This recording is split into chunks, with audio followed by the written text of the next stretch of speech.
Some people think silence is weakness. They mistake it for surrender, for an empty room where nothing dangerous lives. But silence is never empty. It's a storage place, a vault where every word, every gesture, every cruelty is placed in careful order. And the quiet ones, they are archivists. They catalog every smirk, every roll of the eyes, every whispered joke made just out of their hearing, but never beyond their knowing. You think they're not paying attention, that they're drifting somewhere far away while you talk over them, through them, around them. But they're there, every nerve tuned to the frequency of your disdain. And if you were smart, you'd be afraid of that, because the quiet ones aren't built like you. They don't spend their anger as they earn it. They let it collect interest. The truth is, there's nothing more dangerous than someone who knows how to wait. Loud people burn their fuel in bursts, heat without control, smoke without aim. But the quiet is patient. It studies you. It learns your habits. It understands the architecture of your arrogance. And then it builds the map that will bring you down. You can hear it in the way they breathe when you're standing too close. A measured, almost deliberate rhythm, as if they're making sure their pulse doesn't betray what they're thinking. They learn to make their own body a disguise. The eyes don't widen. The voice doesn't crack. The hands don't shake. They've practiced this in the mirror, not consciously. Maybe. But in the slow grind of survival. And here's the strange thing about human cruelty. It's predictable. We think it's spontaneous, born in the moment. But most of the time, it follows the same script over and over. The bully finds the weakness. The crowd laughs. The victim swallows it whole and pretends it doesn't taste like blood. And so the cycle repeats. But the quiet ones, they don't let the script stay the same. Not forever. Somewhere deep inside, they start making edits. They imagine what it would feel like to interrupt the line, to flip the scene upside down, to take that single moment when the crowd laughs and make them all stop breathing instead. It's not always revenge they want. Sometimes it's justice. Sometimes it's simply an end to the imbalance, an end to being the one everyone thinks they can walk through, like a door left open.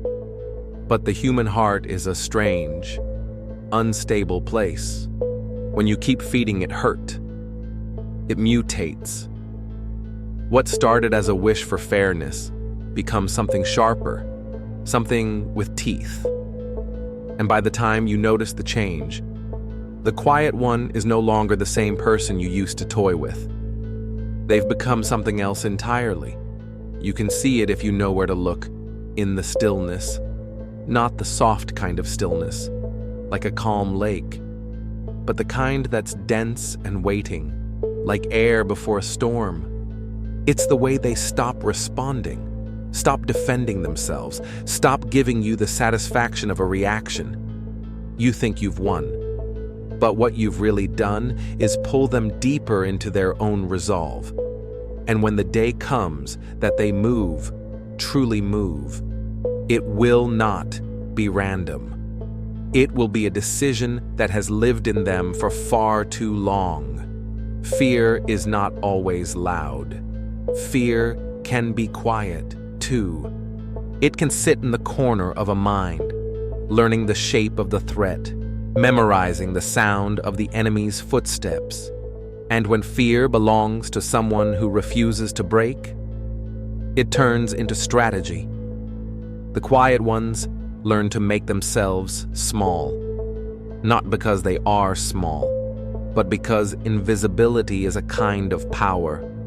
They let you believe you've diminished them, when in truth they've simply stepped out of your spotlight to build something in the dark. And what they're building isn't weakness. It's an arsenal. Every moment you humiliate them becomes a brick. Every betrayal, a nail, every smirk, a sharpened edge. They don't shout while they build. They don't warn you. They just keep working. And maybe you've noticed, or maybe you haven't, that there's a moment, a precise one, when the quiet one's eyes change, when the recording stops, and the playback begins. That's when they stop collecting and start planning. The criminal psychology of a mistake is simple. You underestimate your victim. You believe your pattern will go on forever because it has so far. You confuse their restraint for lack of ability. That's when you stop being careful and they start preparing your ending. Sometimes that ending is subtle, a decision made in the background of your life that slowly unravels what you thought was secure. Other times, it's violent, not always in blood, but in a way that breaks you all the same. Your reputation, your security, your sense of control, all gone in a single, surgical act. And when it comes, you'll try to piece it together. You'll go back through every interaction, trying to see the moment you lost control of the story. But you won't find it, because it didn't happen in public. It happened in their head, years before you ever realized they had it in them. The quiet ones don't need you to believe in their strength. They don't need witnesses or applause. They just need the right moment. And when it arrives, they take it without hesitation. You'll call it sudden, but to them, it's been inevitable since the first time you underestimated them. You think you know their nature because they've never shown you otherwise. But maybe that's the point. Maybe the greatest trick the quiet ones play is letting you think they're safe. And maybe, if you've been cruel enough for long enough, they're already deciding what they'll do when the day finally comes. And the day always comes. It doesn't always look like rage when it arrives. That's the dangerous part. You expect raised voices, slammed doors, fists like hammers. But the quiet ones don't waste their energy on spectacle. They don't need you to see the fire to know it's burning. They've learned that when the match is finally struck, the flames don't have to be loud to consume everything. Sometimes it's just a look, a level gaze that holds a weight you've never felt from them before. Sometimes it's a sentence so calm, so precise, that it lands like a knife without a sound. And sometimes they don't speak at all. They just move one piece. One small, decisive action, and suddenly the board you've been playing on your whole life flips upside down. People like to say, revenge is sweet, but for the quiet ones, it's not sweetness they're after. It's balance. They aren't fueled by the giddy rush of payback. They're fueled by the cold knowledge that the world tilted wrong, and they were the one left standing on the edge. They don't fantasize about hurting you. They fantasize about making the scales honest again. But in their hands, honesty can look a lot like punishment. Here's where human morality starts to warp. We love to think of ourselves as better than that, as if restraint is always a virtue. But the truth is, restraint is sometimes just postponed judgment. And the longer judgment waits, the more precise it becomes. When you've been wronged in silence, you learn to measure. You measure every move, every word, every consequence. And when the time comes to act, you don't swing wildly. You press exactly where it will break the most. It's not cruelty, it's accuracy. The psychology of making a mistake is rooted in assumption. You assumed they'd always be there, the same as before. You assumed their silence was an empty well. But silence is not emptiness, it's compression. And pressure changes things. It changes coal into diamond, and it changes people into something you didn't think they could be. By the time you see what they've become, it's already too late to stop it. That's the quiet one's gift. Patience so vast it becomes invisible. They don't need to hit back right away, because they know the world has a way of turning. They just give it a little push when the moment's right. And maybe they don't even need to lift a finger. Maybe all they need is to step back and let your own weight pull you down. Sometimes the quietest revenge is simply letting you be exactly who you are until it destroys you. But not every quiet one waits for fate. Some take matters into their own hands, cleanly, methodically. They never call it revenge, even in their own mind. They call it correction, because in their world, you are a flaw in the system, and flaws must be removed. And here's where compassion becomes the sharpest blade of all. Because they could destroy you entirely, but they don't. They give you just enough rope to understand the truth. You were spared, but not forgiven. That's a deeper wound than total ruin, because you'll have to live with it. And living with it is harder than any punishment you could imagine. It means every time you see them, you'll remember. You'll see their eyes and recall the one moment when you realized they could have ended you, and they chose not to. Not because you didn't deserve it, but because they wanted you to keep walking in the wreckage you made.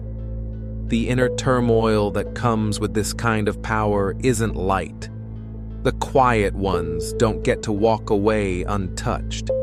They carry the knowledge of what they were capable of, and that knowledge can be heavy. It can erode them over time. Because once you cross that line, there's no going back to who you were before.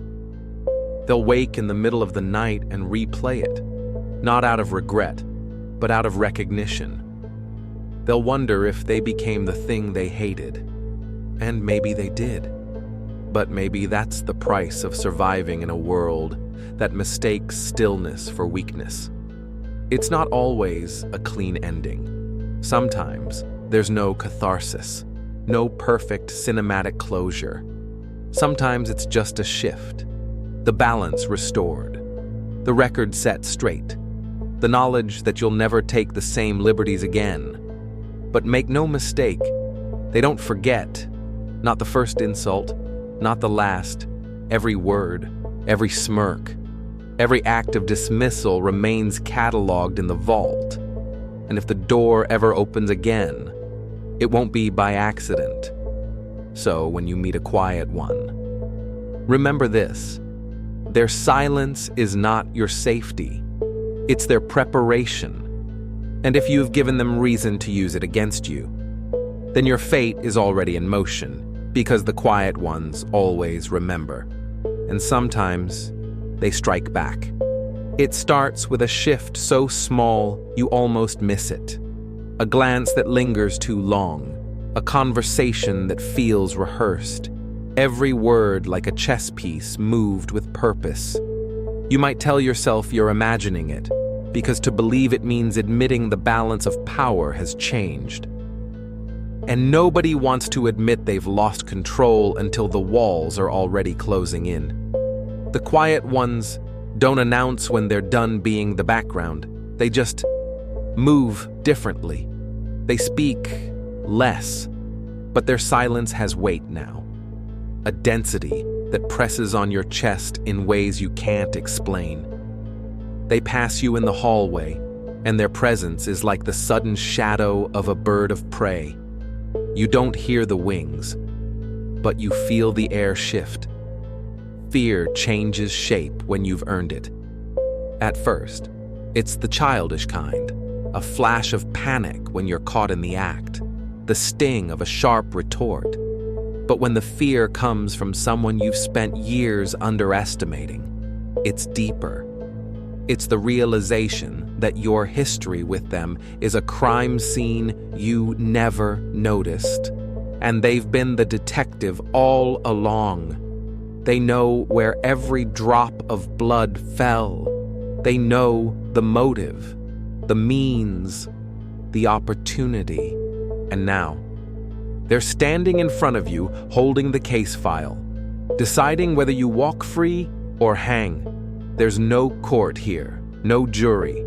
The quiet ones operate outside of laws you can appeal to. They aren't bound by fairness as the world defines it. Their justice is personal, shaped by the texture of every slight you thought they swallowed. You can't plead ignorance.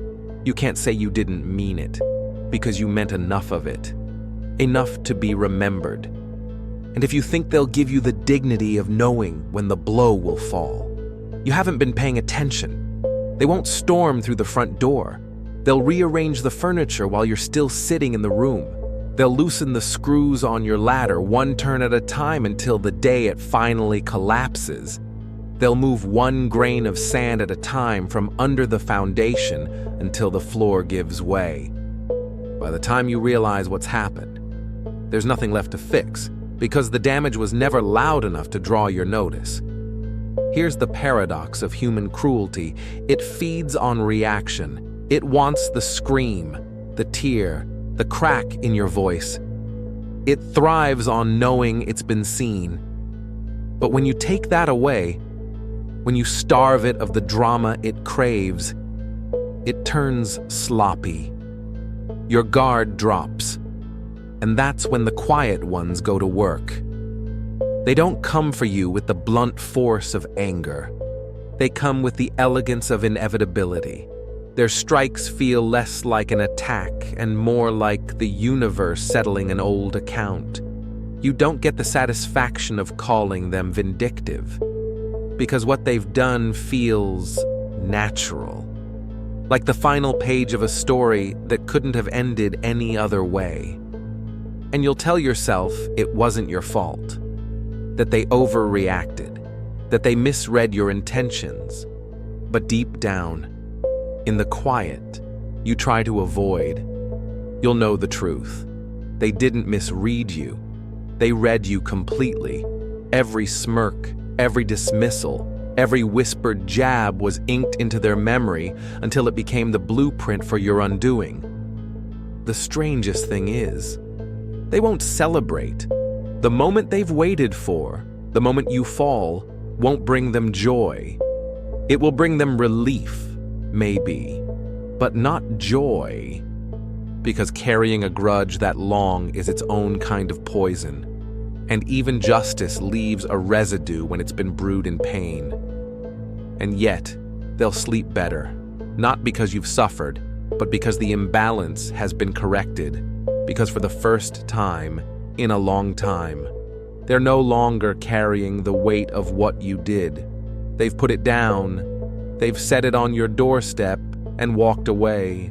That's the thing no one tells you about being the one who strikes back. It's never as sweet as you imagined, but it's always necessary in ways you can't explain to anyone else.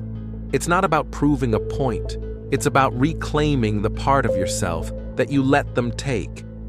The quiet ones know this better than anyone. They aren't looking for applause or even recognition. They're looking for the moment they can finally stop being defined by what was done to them. And once that moment comes, they vanish. Not literally. Maybe, but in essence, they stop being the shadow you were sure would always be there. They stop orbiting your life. And that's when the real punishment begins, because absence, when it's permanent, is a louder judgment than any words could ever be. You'll notice the lack of them. You'll notice the way your world feels a little less certain without their silence to measure yourself against. And you'll realize that all along. The danger wasn't in their voice or their fists. It was in the fact that they were watching, and you never truly saw them. Some endings don't happen with a crash. They happen with a door that simply never opens again.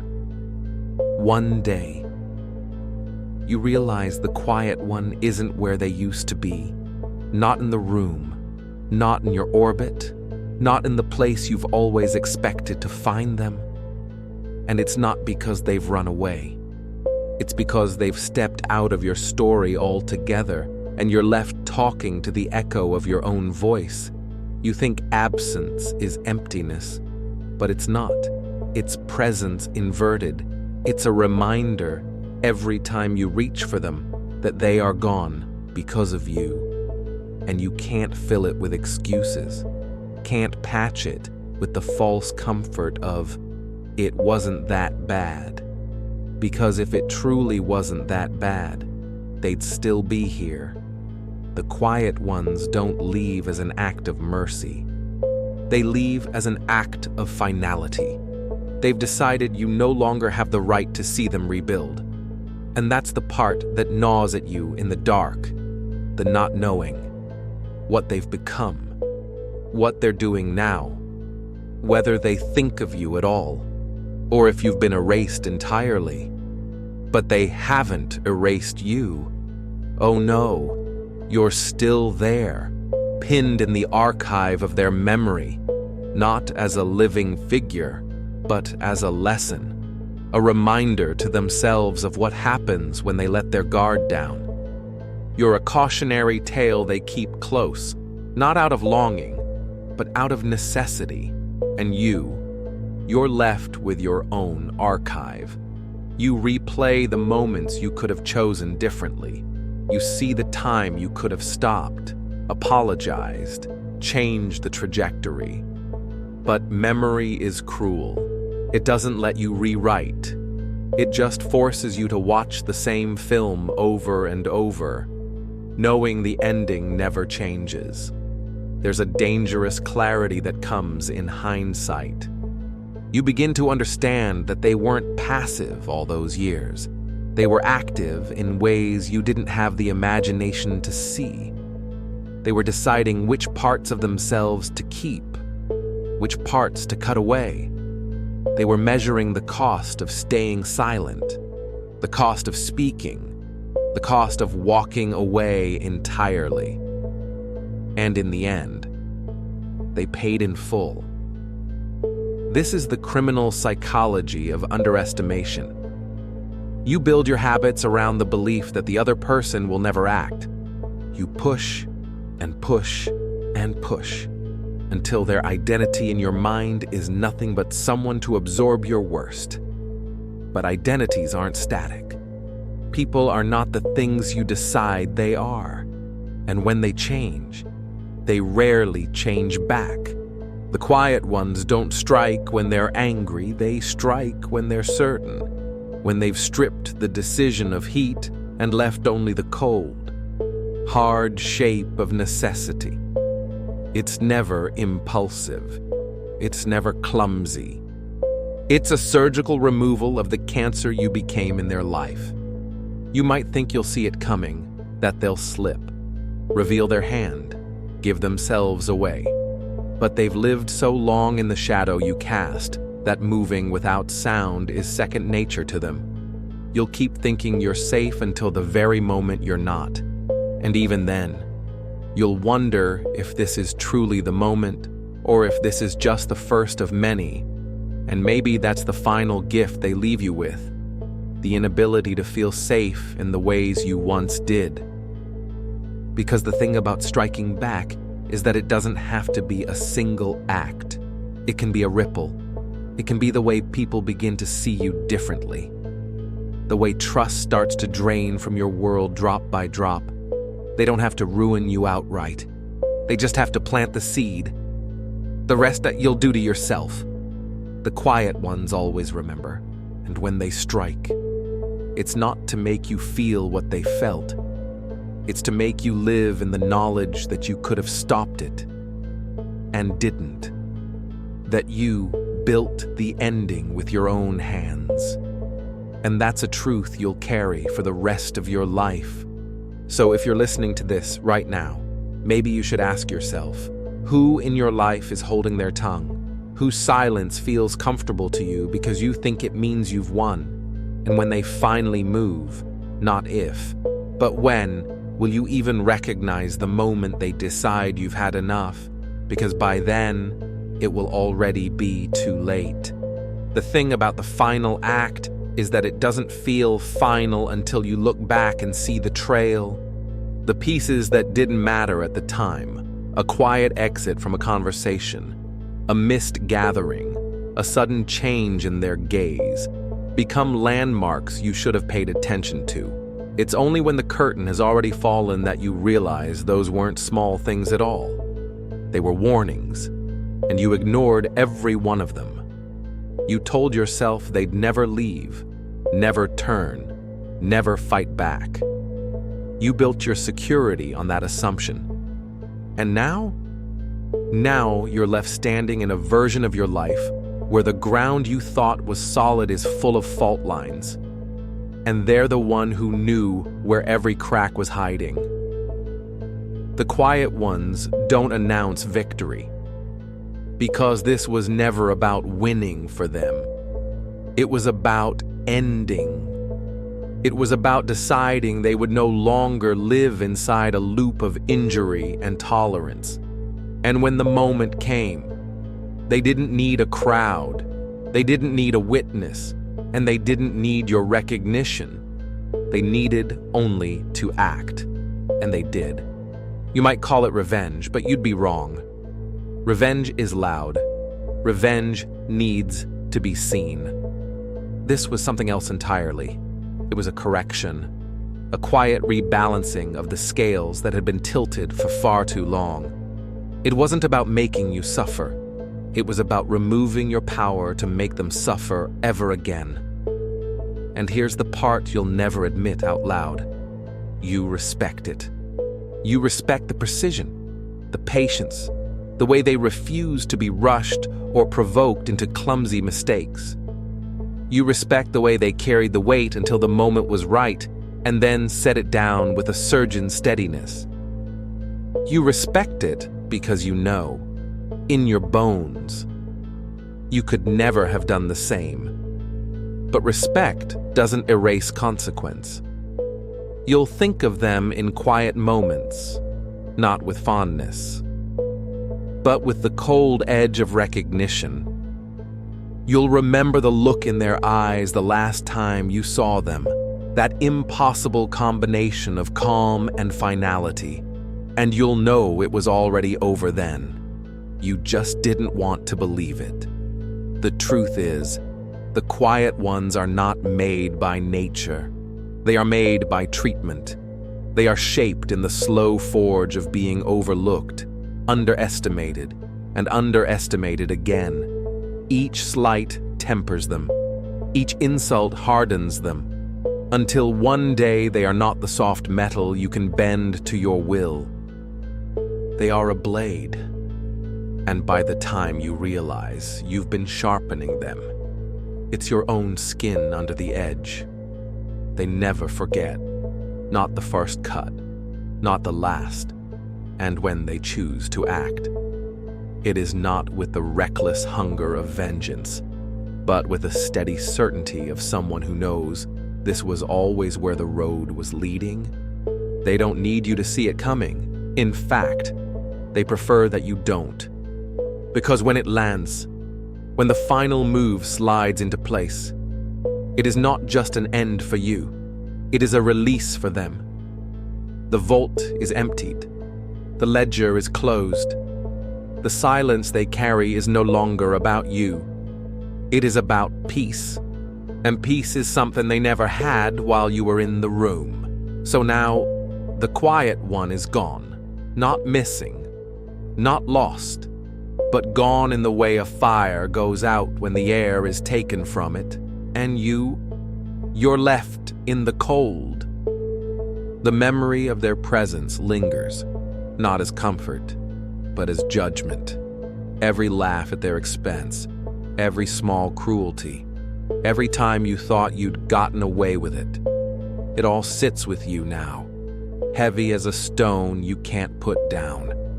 That's the final strike, not the moment they act, but the moment you realize you were the author of your own undoing. That every step they took away from you was a step you pushed them toward. And that no matter how you try to rewrite it, There's no version of this story where you come out clean. So ask yourself, and ask it honestly, if someone in your life has been silent for too long, if there's someone you've mistaken for safe because they've never raised their voice, if you've confused their restraint for weakness, and if the answer is yes, what happens when their patience runs out? Because when it does, it won't just change them, it will change you forever.